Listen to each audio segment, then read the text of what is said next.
চোখের সামনে কি পরিমাণ মানুষজন হাত কাটা পড়ে আছে, পা ভেঙে পড়ে আছে। আমি নিজে দেখছি নিজের চোখে 3 জনের পা ভাঙা, হাত কাটা, বাজে অবস্থা। আমি জানি না টিয়ার গ্যাসের পরে কি হয়েছে, আমি শুধু আমার ডিপার্টমেন্টের খবর নিয়েছি। সবাই নিজেদের মতন করে সবার খোঁজ খবর নিতেছে। আর বুলেট লাগছে আমার চোখের সামনে 2 জনের। একজনের পায়ের বুলেট আমি নিজের চোখে দেখছি, আর এদিকে একটু আগে একজন আসছে, এটা আপনারা সবাই দেখছেন। এই হচ্ছে বর্তমানের অবস্থা। দেখেন আমাদের সবাইকে কেমনে চিল্লাচিল্লি করে বের করার চেষ্টা করতেছে। কেন পুলিশ আসবে, কেন আমাদের বিজেপির মারবে, কেন আমাদেরকে র্যাব মারবে? আমরা কি করতেছি? আমরা কোনো রাষ্ট্রদ্রোহী মার্কা কোনো কাজ করছি? আমরা কারোর কাছে কোনো অ্যাটাক করছি?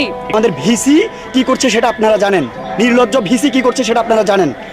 ভিসি চুপ মেরে, ভিসি আমাদেরকে এই পুলিশ লাগিয়ে দিয়েছে আমাদের বিরুদ্ধে, ভিসি চুপ করে বসে আছে। আমরা এখন সবাই শঙ্কার মধ্যে আছি আমরা বেঁচে থাকবো কিনা।